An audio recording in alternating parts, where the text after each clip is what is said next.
Un programa secreto de la CIA para controlar la mente humana, drogas psicodélicas administradas a personas sin su consentimiento, hipnosis, electroshock, privación sensorial y hasta abusos físicos en nombre de la ciencia. ¿Suena a ciencia ficción? Pues fue real. Imagina científicos dosificando LSD a sus ciudadanos desprevenidos en fiestas clandestinas, o un médico que salta por la ventana tras un experimento encubierto. Esto no es una película, es la historia del proyecto MK Ultra, un experimento nacido en plena Guerra Fría, cuando el miedo al lavado de cerebro comunista llevó a la CIA a cruzar todas las líneas éticas. Te contamos cómo inició este proyecto ultrasecreto, los horrorosos métodos que empleó, las víctimas reales que dejó, cómo todo casi desaparece en trituradoras de papel, y las teorías conspirativas que aún persisten. Bienvenidos al Expediente Fantasma.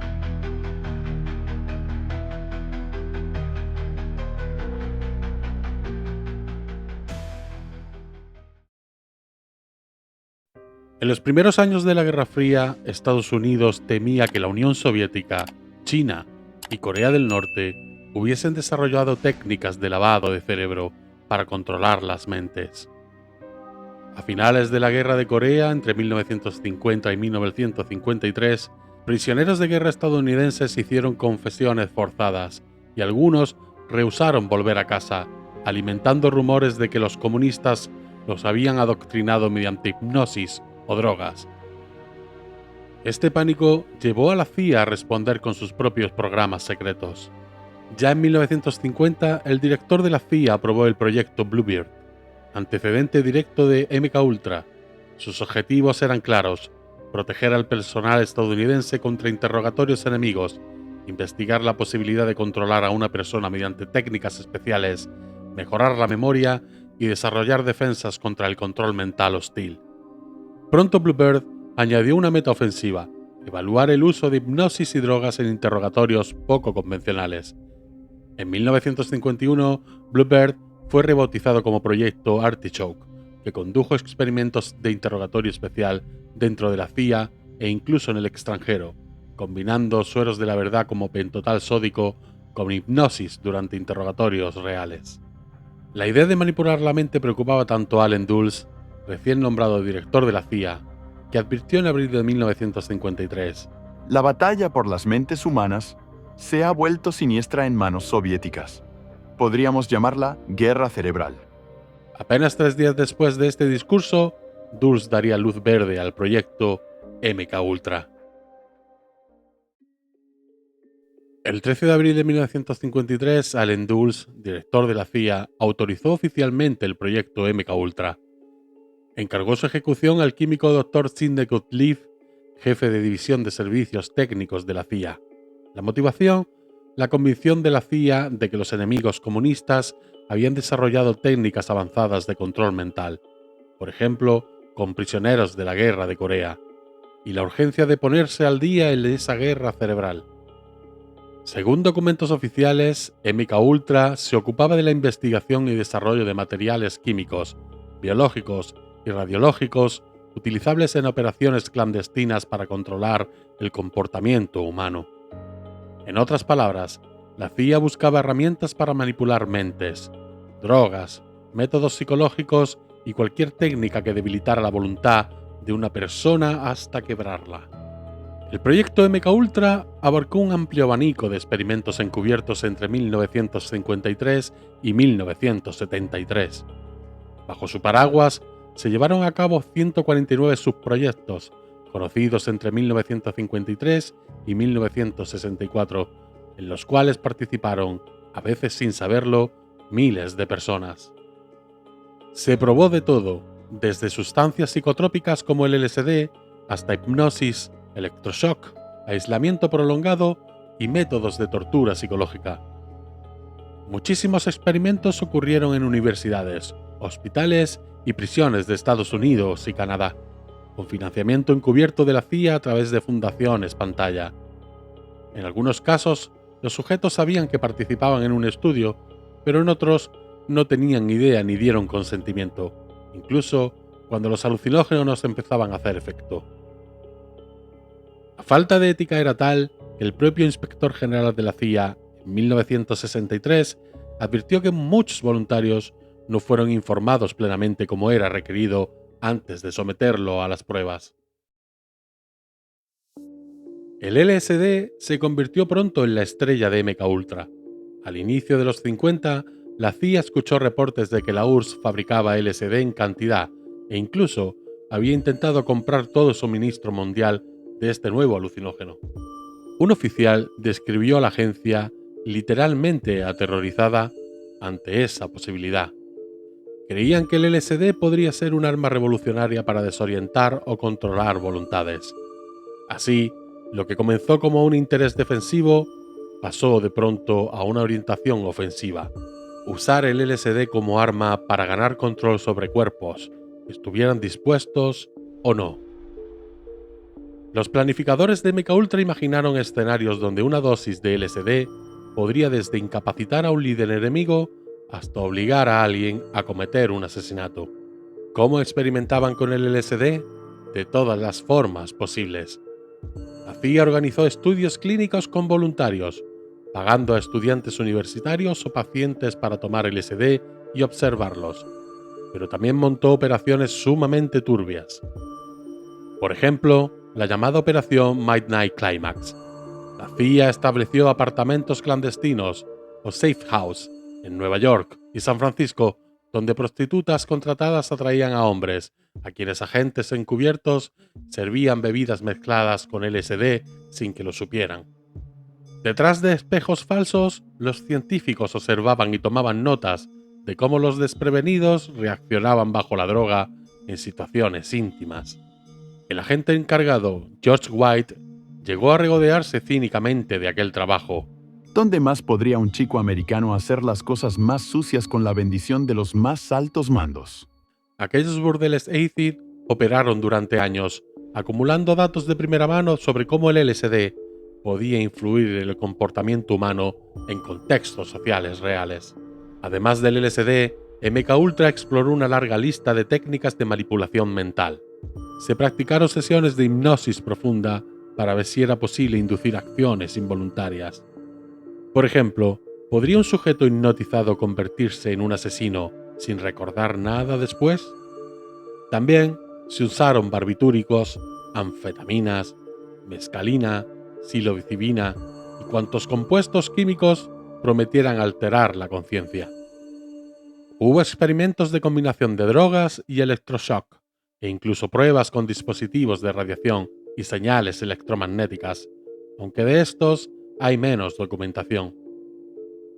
Lo cierto es que, según investigaciones posteriores, electroshock, hipnosis, privación sensorial, abuso verbal y sexual y otros tipos de torturas formaron parte de los experimentos no consentidos de MKUltra.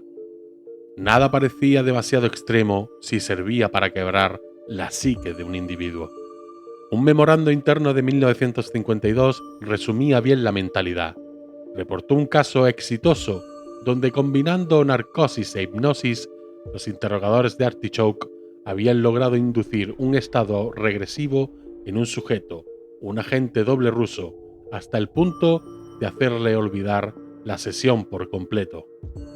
Este tipo de resultado era el santo grial que perseguía a la CIA. En 1954 se intentó incluso con un individuo en varias fases. Se le indujo hipnosis para que disparara contra un oficial, usando balas de fogueo, y luego olvidara toda la secuencia. Según informes de la época, creyó sinceramente que no recordaba lo sucedido. Aunque estos resultados están pobremente documentados, reflejan hasta dónde llegaba la obsesión por crear un candidato manchú, es decir, una persona bajo control mental total. A lo largo de 2 décadas, MKUltra abarcó decenas de subproyectos y pruebas, pero varios episodios salieron a la luz con el tiempo y muestran el rostro más siniestro del programa. Aquí revisamos algunos casos emblemáticos, comprobados y documentados oficialmente, de cómo estos experimentos afectaron vidas reales. El caso más trágico y famoso es el de Frank Olson, un bioquímico del ejército de Estados Unidos que trabajaba con la CIA.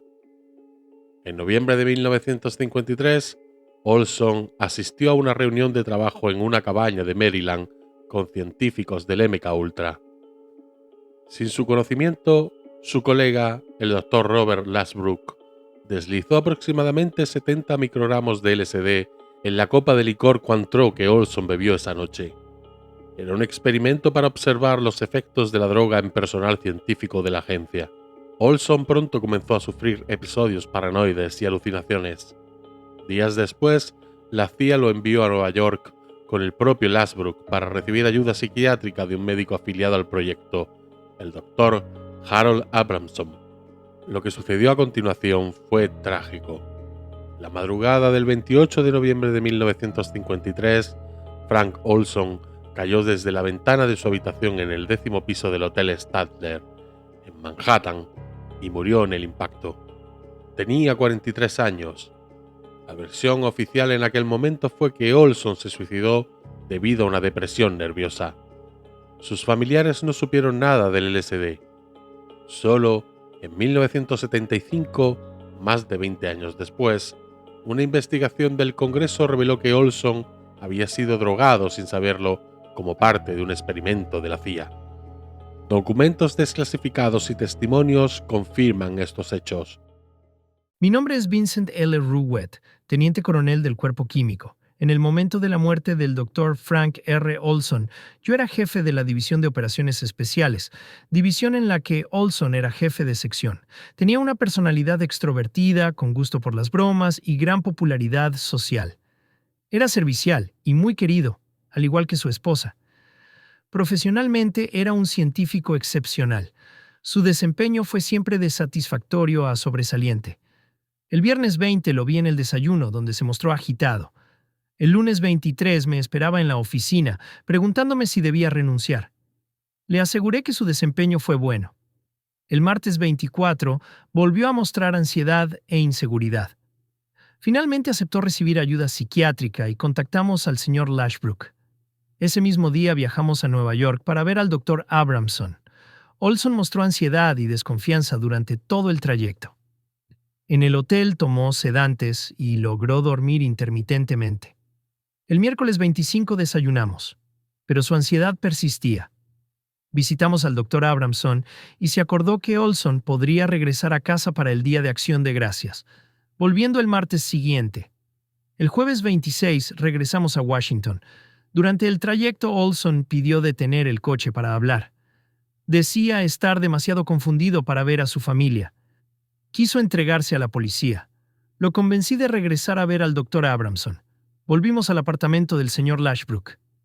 Decidimos informar a su esposa en Frederick. El viernes 27 por la noche, el Dr. Lasbrook me informó que Olson sería internado en Chestnut Lodge y que llegaría a Washington la mañana del sábado 28.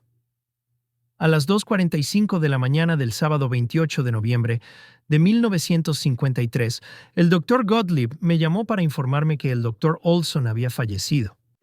Olson recibió LSD sin consentimiento el 19 de noviembre de 1953 y una semana después estaba muerto. Fue la única muerte reconocida oficialmente como resultado directo de MK Ultra. La familia de Olson quedó devastada y cuando la verdad emergió, emprendió acciones. En 1975 el presidente Gerald Ford, el primero de la historia de Estados Unidos en conocer todos los detalles de MK Ultra tras las investigaciones del Congreso, invitó a la familia Olson a la Casa Blanca. Ford, junto al entonces director de la CIA William Colby, ofreció disculpas públicas por la muerte de Frank Olson en nombre del gobierno estadounidense. Al año siguiente, el Congreso aprobó una compensación de $750,000 para la viuda y los hijos de Olson. Aún así, el caso siguió rodeado de dudas. Décadas después, tras exhumar el cuerpo, peritos forenses encontraron lesiones en el cráneo que sugerían un posible golpe previo a la caída, alimentando teorías de que Olson pudo haber sido asesinado para silenciarlo. Oficialmente eso nunca se probó, pero el destino de Frank Olson se convirtió en el símbolo de los excesos mortales de MK Ultra.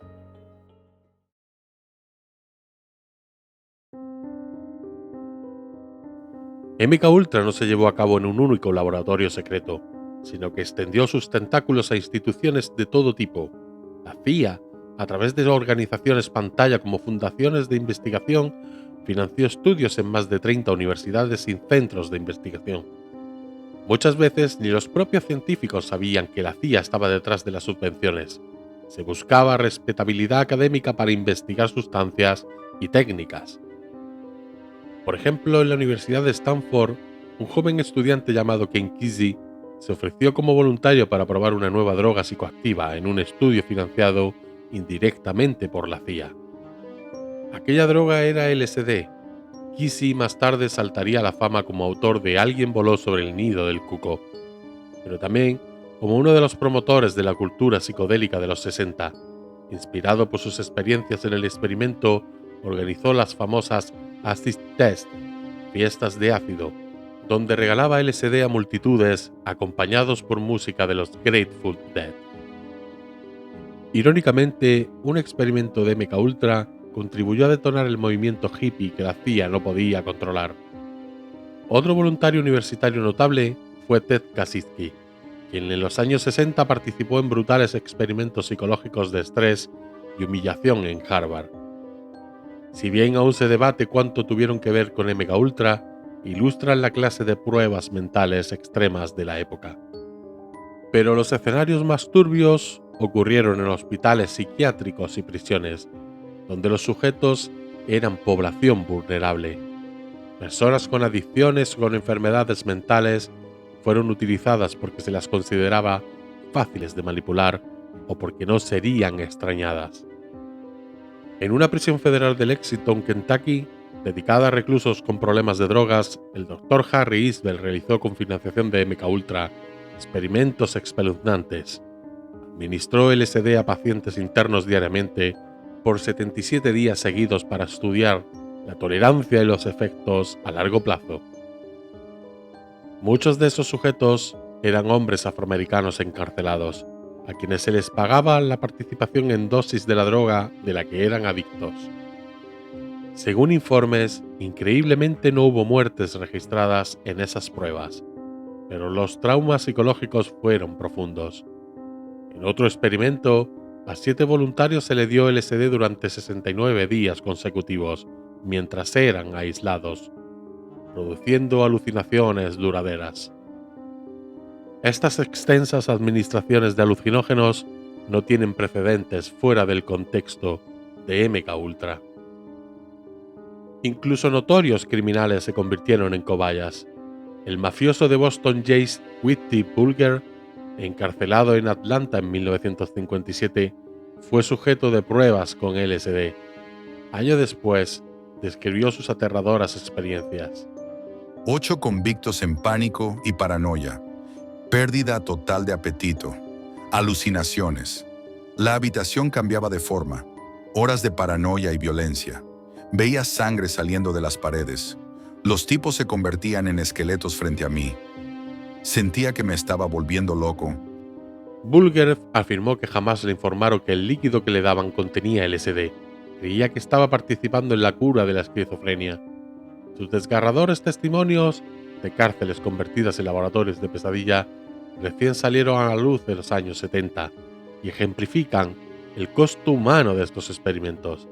La CIA veía a los presos como sujetos ideales, ya que muchos consentían a cambio de reducciones de pena o pequeños privilegios, sin comprender realmente los riesgos.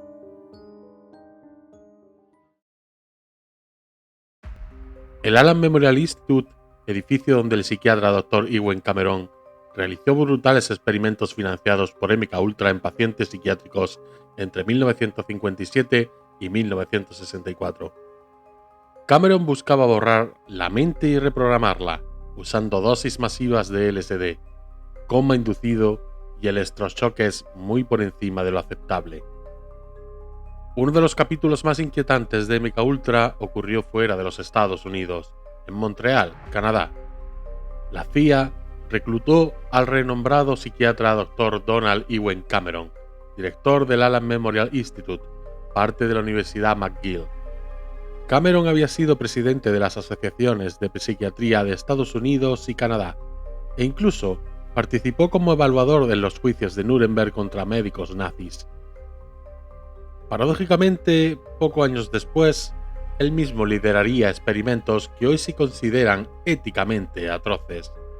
Entre 1957 y 1964, la CIA le pagó al Dr. Cameron unos $69.000, una suma bastante importante por aquel entonces, a través de la Fundación Society of Investigation of Human Ecology, para que aplicara en Montreal técnicas de MKUltra. Cameron estaba obsesionado con una teoría a la que llamó impulso psíquico.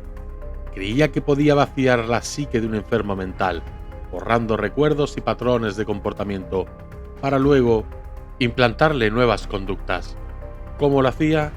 Sus métodos fueron escalofriantes. Administraba a pacientes psiquiátricos cócteles de drogas paralizantes y altísimas dosis de LSD. Luego los sometía al electroshock de intensidades 30 a 40 veces superiores a lo normal, suficiente como para provocar convulsiones violentas. Tras dejarlos en casi estado vegetativo, los sumía en coma inducido con barbitúricos durante semanas o meses, hasta 92 días continuos en un caso. Durante ese sueño forzado, los pacientes escuchaban ininterrumpidamente cintas de audio con frases grabadas o simples ruidos, repetidos miles de veces. La idea era reprogramar el cerebro con mensajes subconscientes una vez destruida su identidad previa.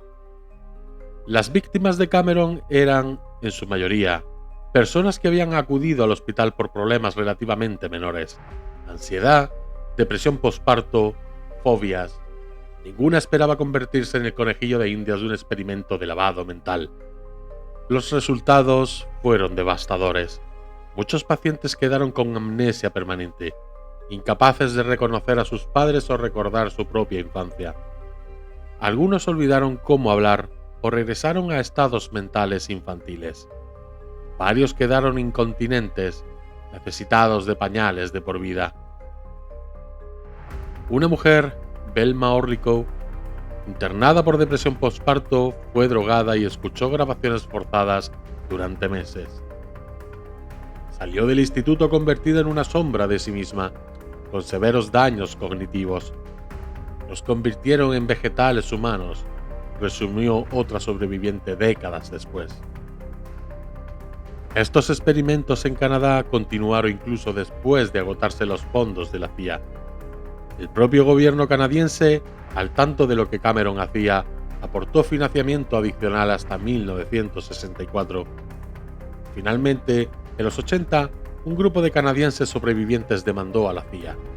Aunque la agencia nunca admitió culpa, en 1988 llegó a un acuerdo extrajudicial con algunas víctimas. Por su parte, el gobierno canadiense realizó una investigación y pagó $100.000 canadienses a cada uno de los 127 pacientes afectados que aún vivían.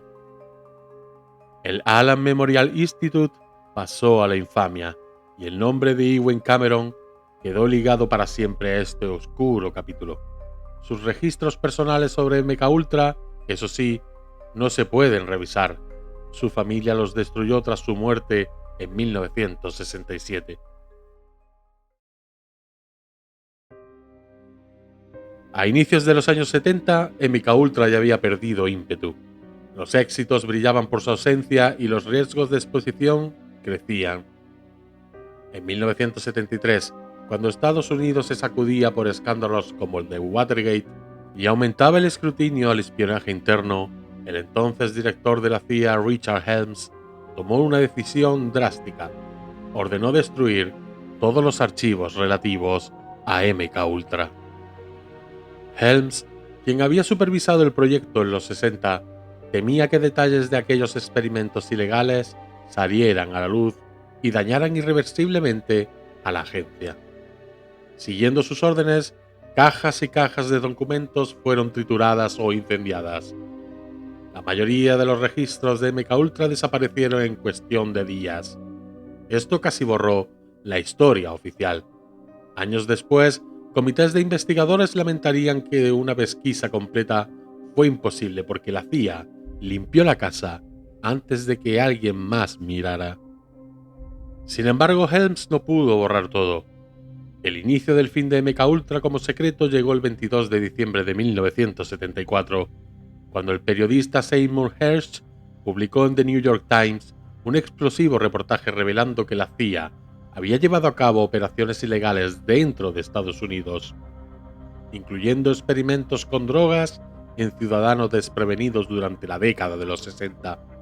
Era la primera vez que el público oía hablar de cosas como MKUltra. El escándalo fue inmediato.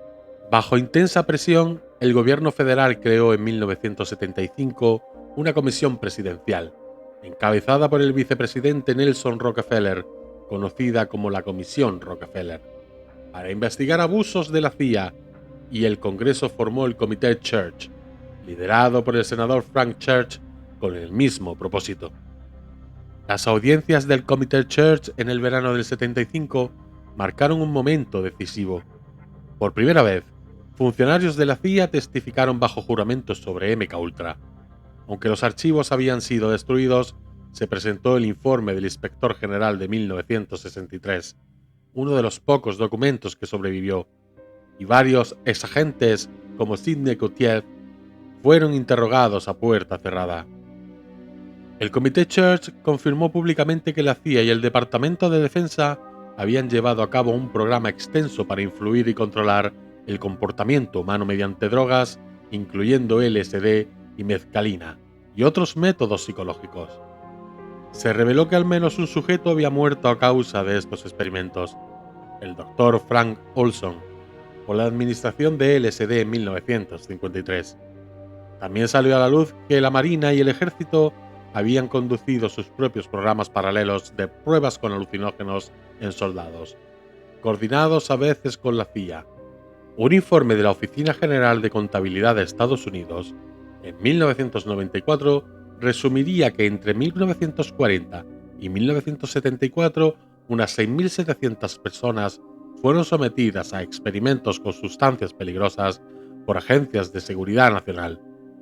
Solo entre 1953 y 1964 MKUltra abarcó 149 subproyectos con pruebas de drogas en sujetos, a menudo sin su consentimiento.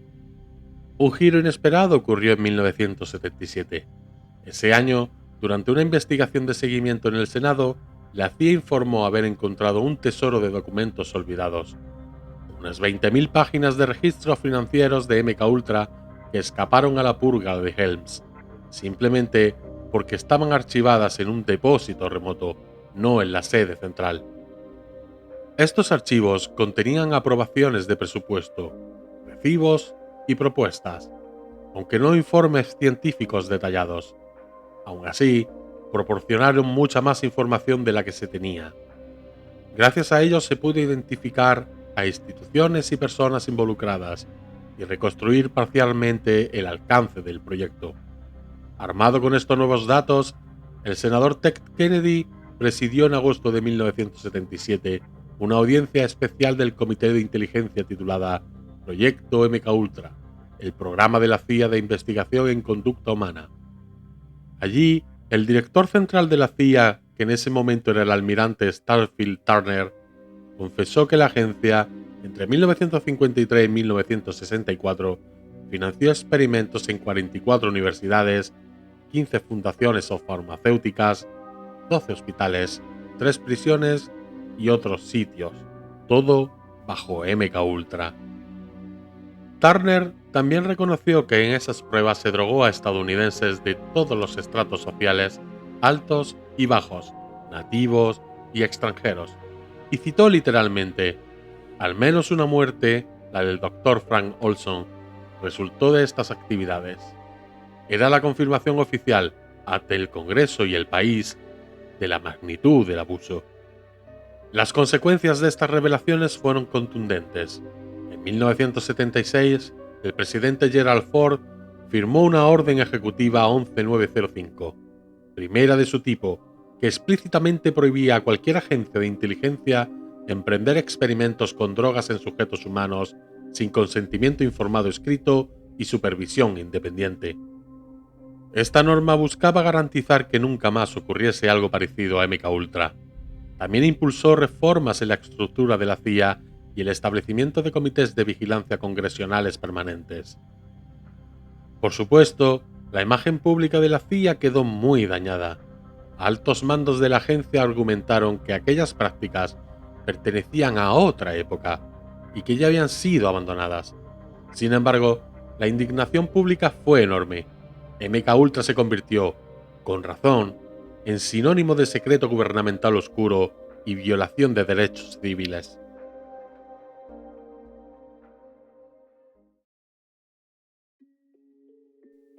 Aunque los datos concretos sobre MKUltra que hoy conocemos son escalofriantes, el halo de misterio que dejó la destrucción de archivos ha alimentado numerosas teorías especulativas. Algunas son meras exageraciones, pero otras buscan llenar los vacíos de la narrativa oficial. Es importante distinguir entre los hechos comprobados, como los ya expuestos, y estas hipótesis no confirmadas. A continuación, revisamos tres de las teorías más discutidas vinculadas con MKUltra: Charles Manson, Robert Kennedy y el supuesto control social de los años 60, enfatizando qué se sabe y qué no.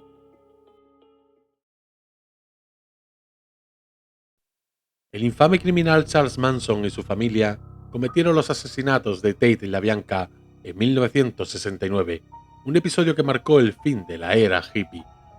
Décadas después, surgieron preguntas: ¿cómo pudo Manson, un exconvicto sin mucha educación, convencer a sus seguidores de matar por él? ¿Hubo detrás alguna mano oculta o experimento? El periodista investigativo Tom O'Neill dedicó 20 años a indagar este tema, y en su libro Chaos, Charles Manson and the CIA and the Secret History of the 60s propuso posibles conexiones inquietantes con MKUltra. Una pieza central es la figura del Dr. Louis Jolion West, un prominente psiquiatra que sí estuvo asociado a MKUltra, especialista en hipnosis y drogas. En 1967, el Dr. West abrió una clínica en Haight-Ashbury, San Francisco, epicentro de la cultura hippie, supuestamente para estudiar el fenómeno de los jóvenes hippies y el uso de LSD en su hábitat natural. Según documentos, esta clínica contó con apoyo encubierto de la CIA. Curiosamente, ese mismo año Manson llegó al barrio Haight-Ashbury tras salir de prisión y rápidamente empezó a reclutar a sus seguidores, induciéndolos al LSD en comunas. O'Neill encontró evidencia circunstancial de que Manson y su familia parecían recibir un suministro abundante de LSD y casi actuaban como parte de un estudio, pero nunca halló prueba directa de un encuentro con el Dr. West. Manson también tuvo una libertad condicional sorprendentemente laxa. A pesar de múltiples violaciones, su oficial de condicional, Roger Smith, quien casualmente dirigía un programa de investigación sobre LSD y metanfetaminas en Haight, lo mantuvo fuera de prisión. Todas estas coincidencias han dado pie a la teoría de que Manson podría haber sido utilizado, con o sin saberlo, en experimentos de control mental. ¿Podría la CIA haber permitido que un líder carismático como él experimentara con LSD en marginados para observar hasta dónde llegarían? Algunos van más allá y sugieren que Manson fue deliberadamente programado para desencadenar eventos que desacreditarían al movimiento hippie, lo cual, de hecho, ocurrió tras sus crímenes. Sin embargo, no hay documentación ni testimonio verificable que vinculen a Manson directamente con MKUltra. La propia revisión de la CIA sobre estas alegaciones concluyó que, aunque Manson personificaba muchos de los temores de la época, no existe evidencia de que recibiera órdenes de alguien como el Dr. West, o de que fuera un resultado deliberado de MKUltra. O'Neill admite que su teoría más extrema, Manson como un experimento exitoso de asesino controlado, es lejana y especulativa. En resumen, Manson sí estuvo inmerso en el mismo entorno de LSD que creó MKUltra. Ciertos personajes de la órbita de la CIA aparecieron cerca de él, pero cualquier conexión operativa concreta sigue sin probarse. A día de hoy, esta teoría permanece en el terreno de la especulación, alimentando documentales y debates, pero sin confirmación oficial. Otra teoría persistente relaciona a MKUltra con el asesinato del senador Robert F. Kennedy en 1968, específicamente con su asesino, Sirhan Sirhan. Sirhan, un joven de origen palestino, fue detenido inmediatamente tras disparar a Robert en Los Ángeles. Desde el inicio del caso, llamó la atención que Sirhan afirmaba no recordar nada del tiroteo, como si hubiese estado actuando en trance. Con los años, abogados y psiquiatras han explorado la posibilidad de que Sirhan fuera un candidato manchú, es decir, un individuo hipnotizado o programado para asesinar. En 2011, el abogado William Piper presentó evidencias en una audiencia de libertad condicional argumentando exactamente esto. No hay duda de que fue hipnoprogramado, dijo Piper. Lo usaron, lo manipularon. Según esta teoría, Sirhan habría sido sometido a técnicas de MKUltra para inducirle a cometer el crimen mientras otra persona, el verdadero autor intelectual, aseguraba la muerte de Robert con un segundo disparo. De hecho, Piper señala que 10 testigos vieron a Sirhan siempre de frente a Kennedy, cuando las balas mortales vinieron por la espalda a quemarropa. Sugiere que Sirhan sirvió de señuelo mientras un segundo tirador efectuaba el asesinato, tras lo cual Sirhan quedó en blanco sin memoria del hecho. ¿Hay pruebas del vínculo con MKUltra? Hasta ahora no han emergido documentos desclasificados que conecten a Sirhan con la CIA. Lo que sí es cierto es que durante los 50 y los 60 la CIA exploró si podían crear asesinos hipnotizados. Un memorando de 1954 describe un experimento donde, bajo hipnosis, un agente disparó una pistola sin rememorar luego el acto, indicando que, en principio, creían posible ese escenario. También les publicó que en 1968 la CIA tenía un programa, Proyecto MK-Search, sucesor de MKUltra, que seguía investigando el control mental, pero concentrado sobre todo en armas químicas. En el caso de Sirhan, lo más notable son sus propios recuerdos difusos.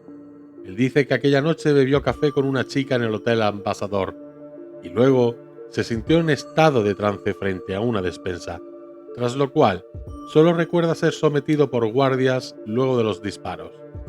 Sus diarios personales contenían páginas con la frase RFK debe morir, repetida compulsivamente como escritos automáticos, lo que algunos interpretan como posible programación hipnótica. A pesar de todo esto, la postura oficial es que Sirhan actuó solo y conscientemente. Fue condenado y continúa en prisión. Las comisiones investigadoras, como la Comisión Warren, ampliada para RFK, no hallaron evidencia concluyente de un segundo tirador.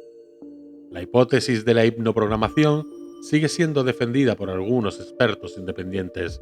Incluso un exagente del FBI, Bill Turner, la avaló, pero nunca se admitió en sede judicial ni respaldado con documentos concretos de MKUltra. En 2021, Sirhan obtuvo recomendación de libertad condicional, luego bloqueada por el gobernador de California, y nuevamente afirmó que no tenía memoria del crimen y que en el fondo no maté a RFK intencionalmente. En suma, la idea de Sirhan como un producto de control mental de MKUltra permanece en el terreno de la teoría conspirativa.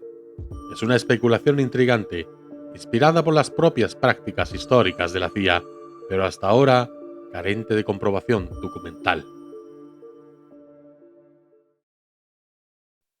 Más allá de individuos específicos, existe una teoría más amplia que sugiere que MKUltra estuvo conectado con los cambios sociales masivos en los años 60, especialmente con la explosión de la contracultura psicodélica, las protestas estudiantiles y el movimiento antiguerra.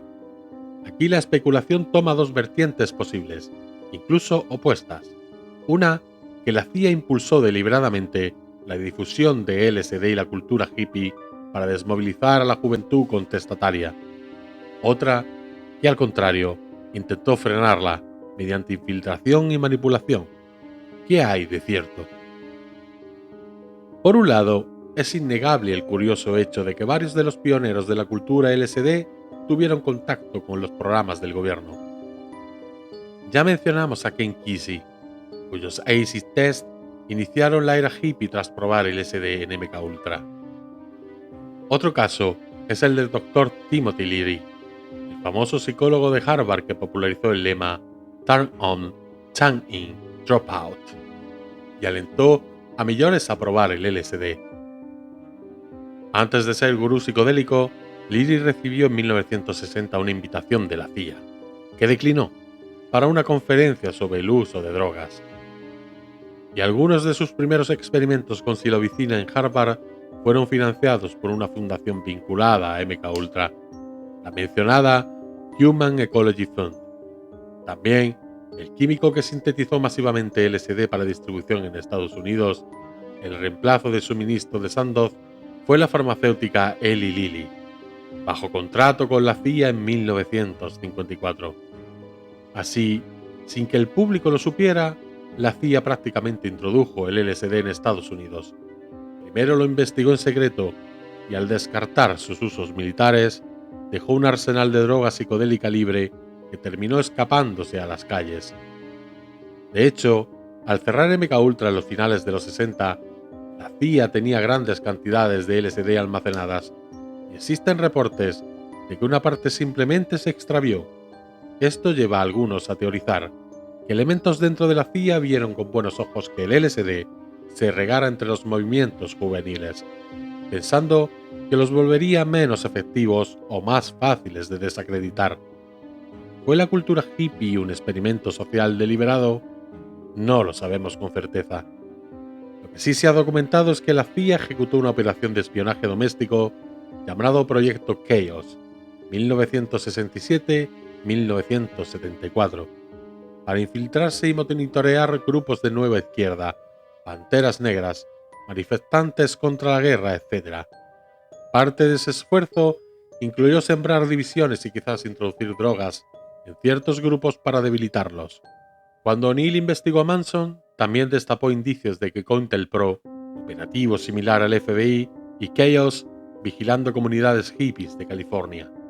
Por otro lado, hay quienes sugieren que la ola de experimentación místico-psicodélica de los 60 sorprendió tanto a la CIA como al FBI. Algunos exagentes manifestaron horror al ver que lo que ellos habían probado en pequeños grupos se volvió un fenómeno masivo fuera de control. Documentos del FBI muestran preocupación de Hoover por cómo las drogas corrompían a la juventud.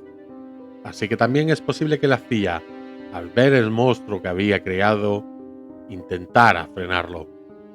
De cualquier modo, no existe un documento desclasificado Smoking Gun que diga «difundamos LSD para controlar a la población». Son interpretaciones posteriores. Lo que es un hecho es la paradoja histórica. MKUltra buscaba un arma de control mental, pero terminó contribuyendo a desencadenar una revolución contracultural que predicaba liberar la mente, lo opuesto al control. En palabras del historiador Stephen Kinzer, MKUltra fue la búsqueda más prolongada de la historia para hallar técnicas de control mental, y fracasó. En cambio, ayudó a sembrar un caos que ni la CIA anticipó. Una última teoría sugiere que MKUltra no terminó realmente en 1973, sino que continuó en la sombra bajo otros nombres. De hecho, tras MKUltra vino el proyecto MKSearch, entre 1964 y 1973, que agrupó muchas subpruebas del control mental hasta que Helms lo clausuró.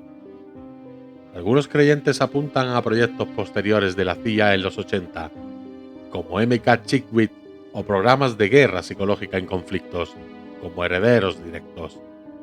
El exagente de la CIA, Victor Marchetti, quien fue asistente del director, declaró en 1977 que la agencia afirma que abandonó esos experimentos, pero es una cortina de humo, sugiriendo que se siguió investigando secretamente. La CIA previsiblemente niega esto. Marchetti no ofreció pruebas, pero sus palabras alimentan la sospecha persistente de que quizás algunos elementos de MKUltra continuaron clasificados, como por ejemplo en programas de entrenamiento de soldados para resistir interrogatorios o en experimentos de manipulación a distancia que luego derivaron en investigaciones militares sobre telepatía en los 80. Al día de hoy, MKUltra es terreno fértil para la conspiración, inspirando desde novelas hasta series como Stranger Things, precisamente porque mezcló hechos comprobados con zonas oscuras jamás esclarecidas. La historia del proyecto MKUltra es un sombrío recordatorio de hasta dónde puede llegar un gobierno bajo el manto del secreto y el temor geopolítico. Durante 20 años, amparada por la paranoia de la Guerra Fría, la CIA emprendió la búsqueda, casi quijotesca, de una forma de controlar la mente humana. En el camino, violó derechos y destruyó vidas, actuando con una impunidad que hoy resulta escalofriante. Los hechos comprobados: prisioneros dosificados con LSD durante meses, pacientes reducidos a estados vegetativos, ciudadanos drogados sin saberlos en bares y playas, parecen sacados de una novela distópica, pero están documentados en archivos desclasificados y actas del Congreso. En 1975, al destaparse todo, Estados Unidos miró con horror lo que se había hecho en el nombre de la seguridad nacional. Se establecieron leyes de consentimiento informado y comités de vigilancia para que algo así no volviera a ocurrir. Sin embargo, MKUltra dejó una profunda huella en la psique pública. Introdujo el término control mental en nuestro vocabulario cotidiano y plantó una semilla de desconfianza hacia el poder. Desde entonces, cada vez que aflora una nueva tecnología o fármaco, surge la pregunta de ¿podría el gobierno usar esto para manipularnos? Al final, MKUltra fracasó en su objetivo declarado. Nunca se halló la llave mágica para dominar voluntades al placer, pero sus ramificaciones imprevistas cambiaron la cultura. Contribuyó a la difusión del LSD y con ello a la contracultura de los 60, y sus revelaciones en los 70 impulsaron reformas democráticas y un sano escepticismo ciudadano. A día de hoy, MKUltra sigue vivo como referencia histórica y como advertencia. Nos recuerda la importancia de la transparencia y la ética en la ciencia, que el fin, por patriótico que sea, no justifica los medios inhumanos. En un nivel más fundamental, MKUltra nos confronta con el valor de la mente humana, esa última frontera de la libertad individual que, por mucho que lo intentaron, no pudo ser doblegada sin romper por completo a la persona. Es de esperar que las lecciones de MKUltra perduren para que nunca más un experimento gubernamental ponga en jaque los principios básicos de la dignidad y los derechos humanos. Si te ha gustado este vídeo, suscríbete al canal. Cuéntanos aquí abajo en los comentarios qué te ha parecido o si conocías estos experimentos. Síguenos también en Instagram y en TikTok. Y si quieres apoyarnos, pásate por Patreon. Recuerda, somos el Expediente Fantasma.